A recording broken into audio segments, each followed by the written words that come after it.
उन्होंने बता दिया। और ये तो है सर, सबको पता है कि मार्केट हाई में है, कुछ हो भी रहे हैं, शेयर गिर भी रहे हैं और हमें पता भी नहीं लग रहा है। मैं आपको बता दूं, शेयर गिर रहे हैं।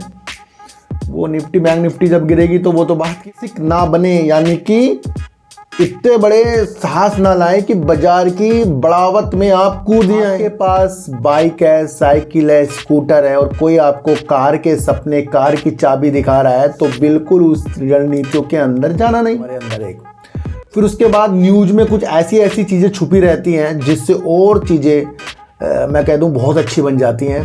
तो उसका फ़ायदा हो रहा है भैया, उसका फ़ायदा नहीं भाप पाते। उससे हम अगला स्टेप जो लेते हैं कि हमें नहीं खरीदना, ये भी स्टेप है, और ख़रीदना ये भी स्टेप है, जिससे आगे के व्यू आपके मन में आते हैं और उस अनुसार आपका व्यू बाजार की प्रतिक्रिया पर कैसा रहता है। असल में वो ही व्यक्ति इस बाजार से पैसे की चीज़ें करता है।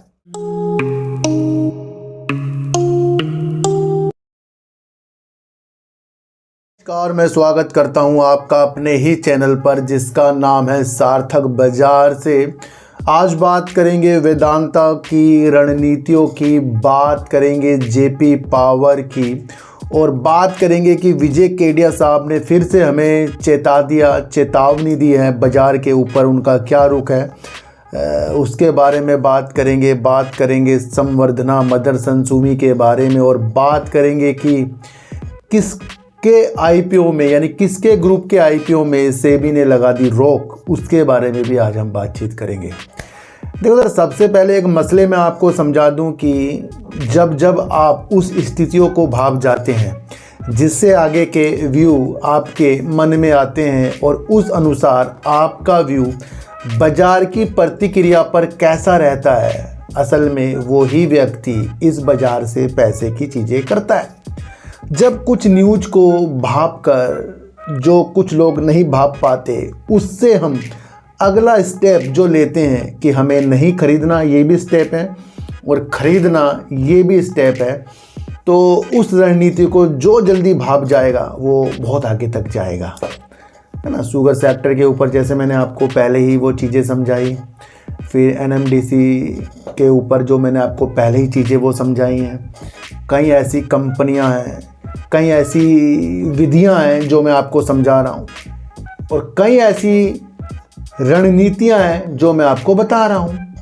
HFCL किस किस को याद है, कहाँ पर था, क्या क्या उसके अंदर मैंने रूपरेखा अभी हाल ही में फिर से आपके अंदर जगाई थी, जहाँ पर मैंने BSNL के बढ़ते कदमों के साथ HFCL को अलग अलग ढंग से आपको समझाया।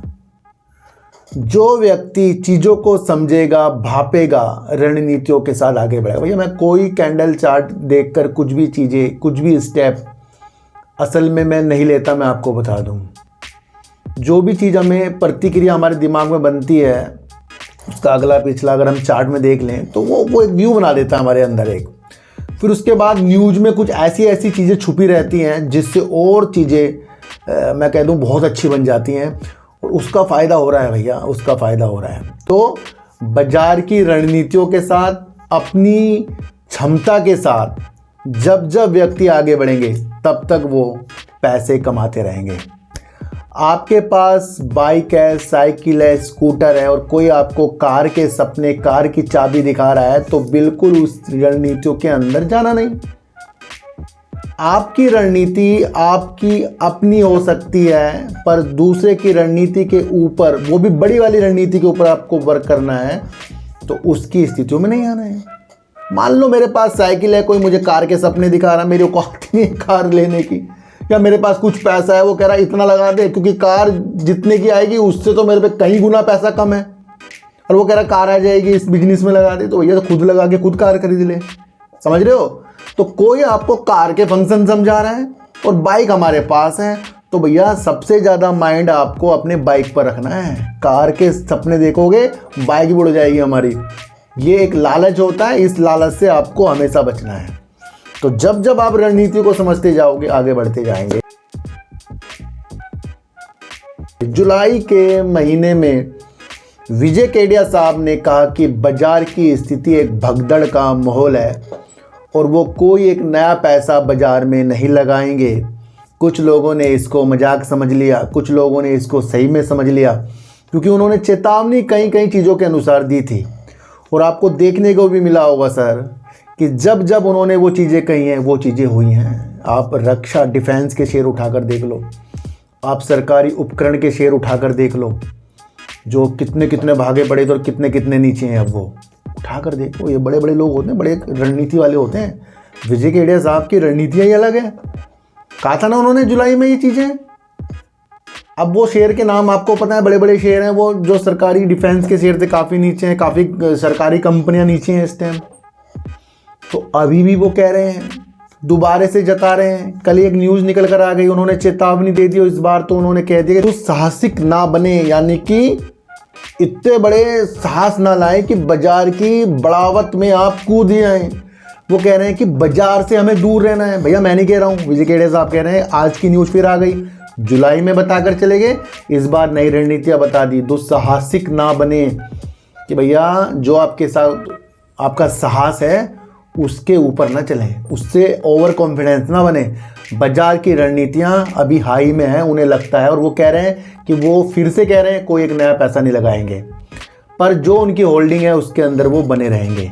तो वो क्या कह रहे हैं हमें समझा रहे हैं। अब ये होते हुए जल्दी होने का दिखने का नहीं, पर रणनीतियाँ उन्होंने बता दी। तो ये ऐसी चीज़ें जो न्यूज़ में आती है और वो भी बड़े बड़े चैनलों में आती है, भैया वजूद होते हैं इनके।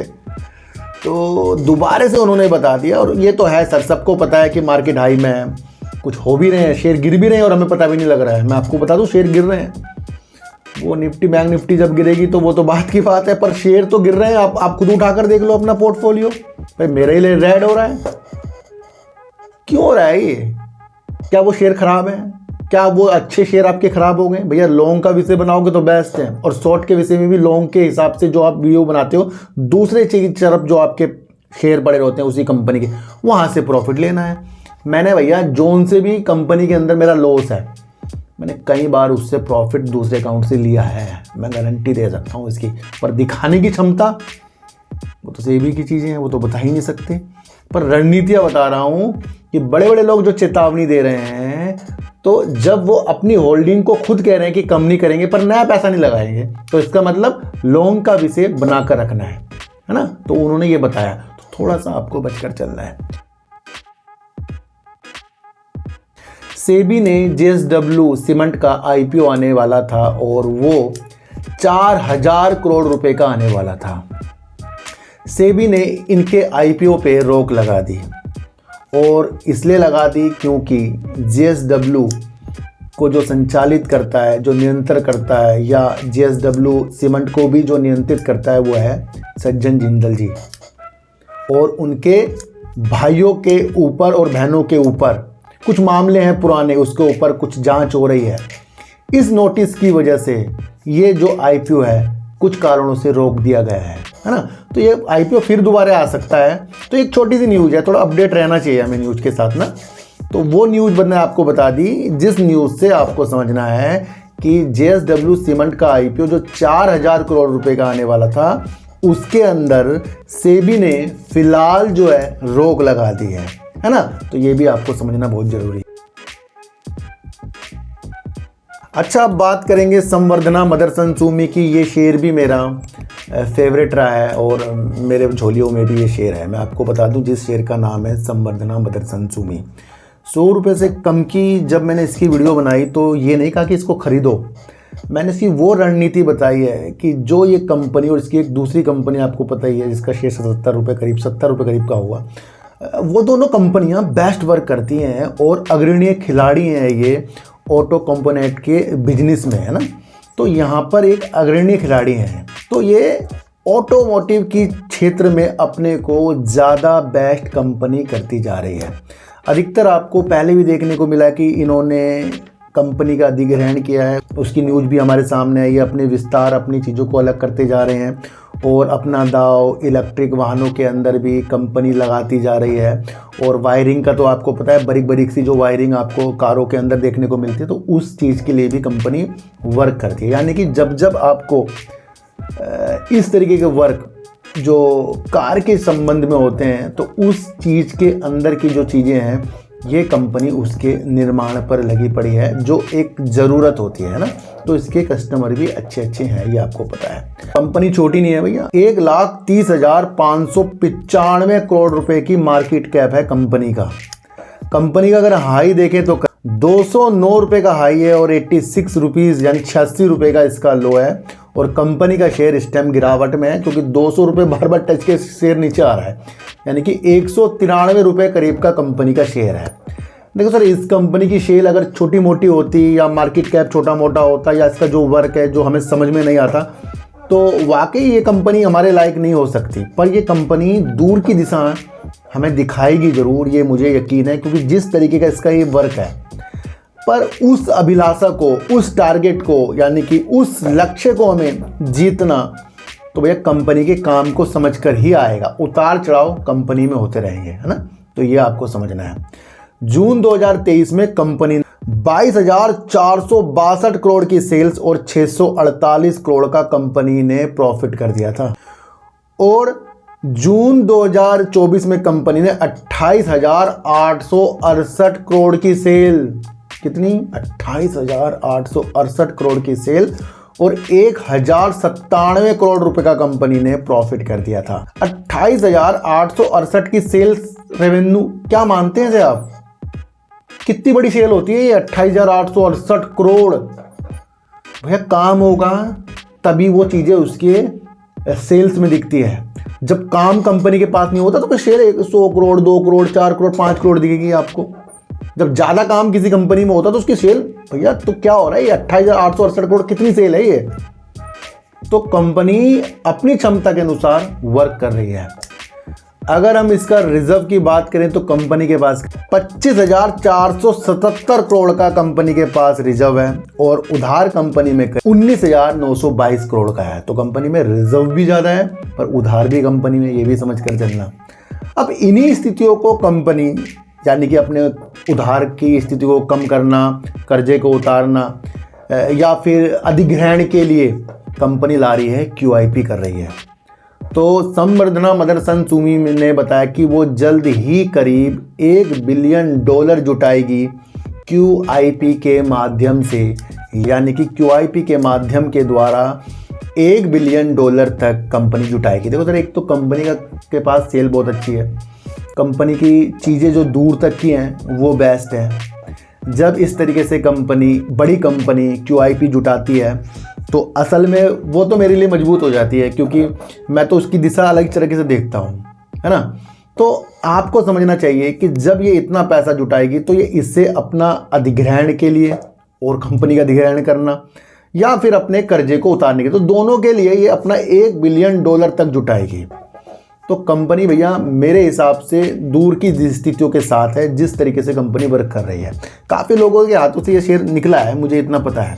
अच्छा, अगर प्रमोटर की बात करें तो कंपनी के 60.35% के प्रमोटर हैं, FIs कंपनी में करीब 12.88% हैं, DIs कंपनी और सरकार कंपनी के अंदर करीब 0.06%, पब्लिक मात्र है करीब 8.68% की। तो कंपनी का शेयर होल्डिंग भी बेस्ट है।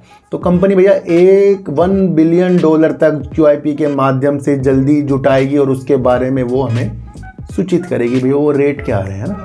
तो फोकस रखिए ऐसी ऐसी कंपनियों के अंदर जो अपनी क्षमता को हमें न्यूज के द्वारा बता रही है। देखो सर, वेदांता के ऊपर भी काफ़ी सवाल आ रहे हैं। वेदांता मैं आपको फिर बता दूं, कल परसों नरसों का ये शेयर नहीं है, मैं आपको बता दूं। अनिल अग्रवाल जी जो इसके चेयरमैन हैं, उनकी तो मंशा ही कुछ और है भैया, मुझे लग रहा है। पहले तो वो सरकार को कह रहे हैं कि गोल्ड के लिए यहाँ बड़ा हब बनना चाहिए, आप अपनी हिस्सेदारी को बेच दें, इस तरीके से 2 कंपनी को निजीकरण कर दें। ये सरकार को सलाह दे रहे हैं, क्योंकि खुद भी ये सोने में ही वर्क करते हैं, चांदी में वर्क करते हैं, एल्युमिनियम में वर्क करते हैं। खनन कंपनी है, काफ़ी बड़ी कंपनी है वेदांता।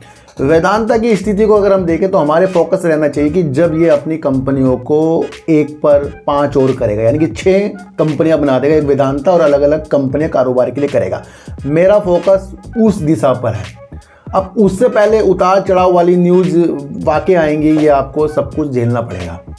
दूसरा, कंपनी ने अभी एक चीज़ें बताई कि वो 20 रुपये प्रति शेयर लाभांश घोषित कर दिया, यानी कि डिविडेंड के बारे में वेदांता ने बता दिया। जब भी कंपनी डिविडेंड लाती है भैया, वो सिर्फ हमें नहीं मिल रहा है, वो प्रमोटर को भी मिलता है, एफआईज को, जिसकी होल्डिंग होगी, सरकार को भी मिलेगा।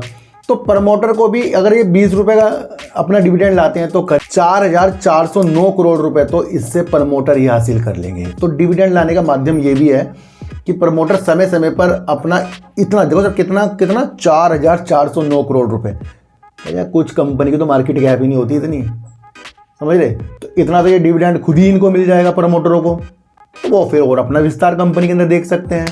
अच्छा, एक और गुड न्यूज़ निकल कर आई है कंपनी के अंदर। कंपनी ना एक विचार कर रही है और ये 2 औद्योगिक पार्क यानी कि 2 इंडस्ट्रियल पार्क बनाने की सोच रही हैं, जिसके अंदर इन्होंने एक आदेश जारी यानी बताया, अनिल अग्रवाल जी ने बताया, और वो मुझे लग रहा है कंपनी के लिए अलग अपॉर्चुनिटी ला सकता है। अच्छा, ये कह रहे हैं कि भैया जिसके पास भी 5 करोड़ रुपए होंगे वो इनके औद्योगिक पार्क में आकर व्यवसाय कर सकता है। एक पार्क तो होगा एल्युमिनियम के लिए और दूसरा पार्क होगा जस्ता और चांदी के लिए। तो एक हब सा बन जाता है कि भैया एक ही चीज़ के अंदर अगर जिसके पास 5 करोड़ रुपए है वो इनके इस तरीके से औद्योगिक पार्क बन रहे हैं, उसके अंदर आके अपनी दिशा को सही कर सकता है। यानी कि भैया खुद भी कंपनी जस्ता और चांदी में काम करती है, एल्युमिनियम में काम करती है, तो ये तो भैया पहले ही ऐसे खनन की चीज़ के लिए वर्क करती है, ऐसे मेटल के लिए वर्क करती है, जिसकी रूपरेखा अनिल अग्रवाल जी ने इस 2 औद्योगिक पार्क यानी इंडस्ट्रियल पार्क की जो चीज़ें हमें बताई, इससे ये 5 करोड़ वाले भैया बहुत बड़े लोग होते हैं, उनके पास पैसा काफ़ी होता है, वो बिजनेस करना चाहते हैं। तो वेदांता के अंदर के पार्क के अंदर कोई 5 करोड़ लगा के अपने बिजनेस की चीज़ें देखे, और इन्होंने बता दिया एल्युमिनियम और जस्ता और चांदी में, तो इससे क्या बेनिफिट है, करने वाला भी बेनिफिट और जो करा रहा है उसको भी बेनिफिट। देखा होगा आपने, एक मॉल है, उसके अंदर छोटी छोटी कहीं दुकानें होती हैं, तो जिसका मॉल है ना भैया, फ़ायदा उसको भी हो रहा है, वो भी किराया ले रहा है, वो भी कुछ चीज़ें कर रहा है और मॉल का नाम भी हो रहा है, और दूसरा जो खोल रहा है उसे भी फ़ायदा। तो उस स्थितियों के साथ आपको ये न्यूज़, देखो न्यूज़ बेस बता रहा हूँ, और न्यूज़ की तो क्वालिटी मैं आपके सामने खोल के रख देता हूँ, और जिसको वो चीज़ें समझ में आती है भैया वो अपनी आंखें दूर के लिए खोले। मेन मकसद जब ये अपनी कंपनी को अलग अलग करेंगे, वो कौन सा दिन होगा वो तो हमें किसी को नहीं पता है, पर वो दिन होगा ज़रूर, उस पर हमारी नज़रें रहनी चाहिए ना। तो विशेषताएं, मैंने आपको एक चीज़ कहा कि अगर किसी कंपनी की विशेषताएं पता लग जाए ना भैया, पैसा उसी से बन जाएगा हमारा। मैं आपको बता दूं, HDFC बैंक जब 1400 से नीचे आया तभी लोगों ने उदासपन कर लिया, आज कहाँ है। वेदांता का शेयर ही 300 से नीचे आया तो काफ़ी लोगों ने उदासपन कर लिया, आज कहाँ है। तो जब आप साइकोलॉजी ही नहीं चीज़ों की समझोगे, उसका वजूद नहीं समझोगे, तो ऊपर खरीदोगे नीचे बेचोगे, तो इससे ही हमें अपनी मनी को लॉस करने की स्थिति से आगे बढ़ना पड़ता है। तो जब मैं आपको कुछ न्यूज़ बताता हूँ तो उसके महत्व होते हैं, उसकी चीज़ें होती हैं, वो आपको समझना है। किसी ने फ्राइडे के दिन जो शुगर सेक्टर पे लोगों ने तो शनिवार संडे ये वीडियो बना दी दबा के, किसी ने मेरी वो वीडियो देख ली होती तो उसके अंदर तो कुछ है, माइंड लगाने की चीज़ें थी, जिससे हमें शुगर सेक्टर नज़र आता। भैया एथनॉल अभी भी बता रहा हूँ, कवर करूँगा दोबारा इसको, क्योंकि हमारे जो पेट्रोलियम मंत्री है ना, उन्होंने कुछ एथनॉल के ऊपर कहा है, जो वाहन बनाती है कंपनी, तो चीज़ों को फिर से आपको समझाऊंगा, है ना। तो जब चीज़ें आपको समझ में आएगी सब कुछ आएगा। तो ये 5 करोड़ का जो निवेश करने वाले इनके औद्योगिक 2 पार्कों में जो ये बता रहे हैं, अगर ऐसा हो तो बेनिफिट तो भैया दोनों चीज़ों को होगा, उस बेनिफिट को आपको समझना है। तो भैया चीज़ों को जब हम समझेंगे, जब हल्के की तरफ से लेंगे, टेंशन ना लेंगे, तब हम आगे बढ़ेंगे। तो ज़रा आपको मैं फिर बताऊं कि व्यक्ति को टेंशन जो है वही डमाडोल कर देती है। यकीन करना 3-4 दिन से मैं काफ़ी टेंशन में था, हो जाती है मुझे भी टेंशन, जो चीज़ हमने करी नहीं उस पर कुछ चीज़ें हो जाए तो नहीं भैया। मैं सिर्फ मार्केट को देखता रहा और कल भी थोड़ा सा मैंने लॉस बुक करा, कल पहली बार लॉस बुक करा मैंने, और वो मेरा सफल रहा। वो इतना नहीं करा बहुत सारा, मतलब उससे मेरी अमाउंट करीब 1 लाख की बाहर आई है, निकली है वापस। तो वो भी बहुत ज़रूरी हो जाता है, क्योंकि मेरा माइंड तो काम कर नहीं रहा था, और जब माइंड काम नहीं करता तो फिर आगे के डिसीजन बनने बेकार हो जाते हैं। तो इसलिए वो जो मैंने उस टाइम सोचा कि भैया ये 1 लाख मुझे बाहर निकालने हैं, मतलब अलग करने हैं अभी आगे के लिए, और आज वो मैंने अपना प्रॉफिट भी कवर करा है ना। तो वो चीज़ें चल जाती हैं। इसलिए अपने माइंड को सबसे पहले सेट करना पड़ता है। जब हमारे सामने कुछ प्रॉब्लम निकल कर आ जाती है तो उसे हैंडल भी आपको खुद ब खुद करना पड़ेगा। तो हमने तो करा, अब मन शांत है, अब उस विषय से अगली चीज़ों को हम देखे करेंगे। तो थोड़ा सा अभी और टाइम मुझे चाहिए है ना। काफ़ी लोग कह रहे थे कमेंट के जवाब नहीं आ रहे, ये नहीं हो रहा, वो नहीं हो रहा, या फिर शुरू होगा, फिर वो चीज़ें होंगी, क्योंकि हमने ऐसी चीज़ तो की नहीं है कि जो मैं टेंशन दे के जाए। तो उन चीज़ों को मैं फिर से आपको समझाया करूँगा भैया, है ना। तो एक चीज़ मैं आपको और बता दूं कि जेपी पावर की तरफ हम सबकी नज़र जो है उसके काम के उद्देश्यों के अनुसार है। अगर जेपी पावर ग्रोथ की तरफ जा रहा है तो वो अपनी सेल्स को, अपने चीज़ों को बढ़ाकर जा रहा है। इम्पोर्टेंट पार्ट हमारे लिए यह है। पर जिस नाव के अंदर वो बैठा है उसी नाव के अंदर कुछ और भी प्रॉब्लम वाली चीज़ें हैं, तो वो भी जेपी पावर के ऊपर इफेक्ट डालती है। जैसे कि इसकी जेपी एसोसिएट, आपको पता है एक ही ग्रुप की कंपनी है, और वहाँ पर जेपी एसोसिएट ने वाकई ही जेपी पावर का भी खेल तमाम किया है। और पिछले 5 से 6 महीने के अंदर ये शेयर 18-20 की रेंज में ही घूम रहा है। ये मैं अभी जो चेक कर रहा था। दूसरा, इस शेयर के अंदर काफ़ी दिनों से 17, 18, 20 की चीज़ें हो गई, और काफ़ी दिनों से वो भी न्यूज़ है जब इसकी सहायक कंपनी जेपी एसोसिएट को भी अब हफ्ते यानी मंडे टू मंडे वो दिखता है। तो यानी कि जिस कंपनी की वजह से ये बार बार प्रॉब्लम में आया, तो वो मंडे टू मंडे दिख रही है वो मंडे टू मंडे, और उसको दिवालिया, और वो कई बार डिफ़ॉल्ट घोषित भी कंपनी, जैसे कि अपना पेमेंट में हो जाती है, भुगतान करने में हो जाती है, तो उसका इफेक्ट बार बार जेपी पावर के ऊपर पड़ा है। ये मैं आपको एक नहीं 50 बार बताकर चला हूँ, है ना। तो अच्छी चीज़ भी दूसरे के साथ मिलकर ख़राब हो जाती है। ये भी एक मेथड आपको समझना पड़ेगा। कैसे? जेएसडब्ल्यू सीमेंट का जब आईपीओ वाली न्यूज़ आई कि सेबी ने रोक लगा दी, तो उठाकर देख लो, जेएसडब्ल्यू एनर्जी गिरा पड़ा है, जेएसडब्ल्यू स्टील गिरा पड़ा है, जेएसडब्ल्यू इंफ्रा गिरा पड़ा है। क्यों? क्योंकि वो उसी ग्रुप का एक और सीमेंट का आईपीओ आने वाला था, और उस पर सेबी की रोक। तो निगेटिव, वो तो ग्रुप ही निगेटिव सा हो गया। उठाकर देखना, गिरावट में है। यही चीज़ मैं आपको समझा रहा हूँ कि जब तक कि जेपी एसोसिएट वाली चीज़ें क्लियर नहीं होती, भैया वो डीलिस्ट ही हो जाए, वही क्लियर हो जाए, तो फिर ये अपने अलग ढंग से देखेगा। तो अभी वो चीज़ें अटकी पड़ी हैं। अभी तो मंडे टू मंडे दिख रहा है। अब जरूरी नहीं कि मंडे टू मंडे दिख रहा है वो बाद में पूरे दिन नहीं दिखेगा। कुछ चीज़ें आगे अच्छी भी हो सकती है, नहीं भी हो सकती है, उस दौरान ये चीज़ें चलेगा, है ना। तो वो चीज़ें मुझे आपको समझानी थी। दूसरा, आप इसकी सेल्स ही देख लो। जून 2024 में 1755 करोड़ रुपए की सेल्स और करीब 149 करोड़ का कंपनी ने प्रॉफिट किया। ये वो कंपनी है जो लगातार 5 क्वार्टरों से प्रॉफिट दे रही है, और प्रॉफिट कब देगी? जब अपनी सेल्स को बढ़ाएगी। और 1755 करोड़ की सेल्स ऐसे पेनी स्टॉक की, ये भी लाजमी कम नहीं है। तो कंपनी के पास प्रोजेक्ट है, कंपनी के पास काम है, और बिजली बेच रही है, तभी तो कुछ इसके पास आ रहा है, और तभी ये प्रॉफिट 5 क्वार्टरों से लगातार कर रही है। तो ये उसका एक पॉजिटिव संकेत मुझे देखने को मिला है। दूसरा, अगर मैं इसका कैश फ्लो देखूं तो कंपनी ने मार्च 2024 में करीब अपने ऑपरेटिंग एक्टिविटी यानी पैसा जो डाला 1927 करोड़ रुपए, तो इन्होंने मार्च 2024 के यानी पूरे साल में डाले हैं। तो यानी कंपनी को अपने काम पर विश्वास है, इसलिए वो अपना कमाकर इसमें डाल रही है। तो ये भी एक ग्रोथ की निशानी होती है, पर ये जल्दबाजी की नहीं, लंबे समय के लिए होती है। इस बार इन्होंने 1927 करोड़ रुपए जो कैश फ्लो में दिख रहे हैं डाले, और दूसरा, अपने कर्ज को कंपनी उतार रही है।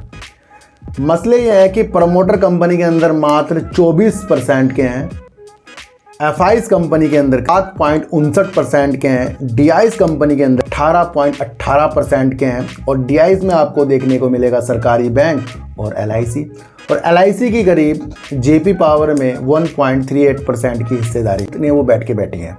अब किस माध्यम से इसके अंदर भी बैंक है या उनको लोन दे रखा क्या है, वो अलग रणनीति हो जाएगी। पब्लिक देखो भैया काफ़ी ज़्यादा, और पब्लिक है इसके अंदर 50 पॉइंट। तो प्रमोटर भी कम, DIs तो आपको पता है क्यों है, FIs भी है।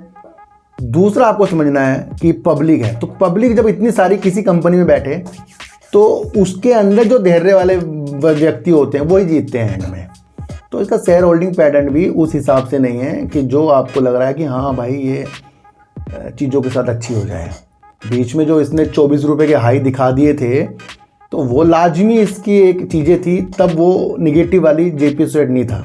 अब JP सेट इसकी सहायक कंपनी निगेटिव वाली चीज़ें, तो संयम दीजिए इस कंपनी के अंदर। ये नहीं कि बहुत सारे शेयर लेके इसके बैठ गए, जल्दबाजी में इसको ऊपर देखना है। ये टहल तो रहा है 5 से 6 महीने से 18 रुपये के रेंज में, है ना। तो अपनी स्थिति को इसने 18 के लेवल पर बना रखा है, ये इसकी एक अच्छी बात है। तो JP पावर जिस तरीके से 1755 करोड़ और कैश फ्लो के अंदर इतना जोड़ना, और दूसरा 5 क्वार्टरों से लगातार प्रॉफिट करना, ये एक चीज़ें दिखा रहा है। पर जब ये अच्छा और होगा जब इसकी JP सेट अच्छी होगी। तो चीज़ों को जब जब हम समझते जाएंगे तब तब अच्छी हो जाएगी। किसी को भी खरीदने बेचने की सलाह मेरे चैनल पर बिल्कुल नहीं है। JP पावर हो या वेदांता हो, सबकी रणनीति मैंने आपको यहाँ बताई है। संवर्धना मदरसन सुमी हो या JSW सीमेंट हो, उसकी भी रणनीति मैंने आपको बताई है। अगर आपको विजय केडिया साहब दे रहे हैं चेतावनी, तो उसकी रणनीति भी मैंने आपको आज यहाँ बताई है। तो दूसरी बार चेतावनी आ गई है हमारे विजय केडिया साहब के, और वो कह रहे हैं संयम दीजिए, नया पैसे लगाने की ज़रूरत नहीं है। इस तरीके से चीज़ें उन्होंने बताई हैं, और होल्डिंग जो है वो बनाकर अपनी रखेंगे। तो भैया जोन सी भी वीडियो बनाई है, किसी को भी खरीदने बेचने की सलाह बिल्कुल नहीं है। मेरा कोई टेलीग्राम, मेरा कोई व्हाट्सएप ग्रुप बिल्कुल भी नहीं है, और कोई भी इंस्टाग्राम में फेक आईडी से जुड़कर कुछ भी चीज़ें लेन देन की मत करें। मैं आपको फिर बता रहा हूँ, मेरा ऐसा कोई भी टूल नहीं है जिससे मैं लोगों से इस तरीके से चीज़ें करता हूँ। तो भैया टेलीग्राम बिल्कुल नहीं है, व्हाट्सएप ग्रुप बिल्कुल नहीं है, इंस्टाग्राम और फेसबुक में आपको फेकों से बचना पड़ेगा। तो उन चीज़ों को मैं आपके यहाँ समझाता हूँ। तो आज की वीडियो आपको कैसी लगी एक बार मुझे बता देना। तो सर चींटी को आटा दीजिए, गाय को रोटी दीजिए, और अपने बच्चों को ज़्यादा से ज़्यादा प्यार कीजिए, क्योंकि बच्चे ही आपकी मासूमियत से किस्मत पलटेंगे। तो फिर मिलेंगे आपसे नई वीडियो के साथ, जब तक के लिए नमस्कार।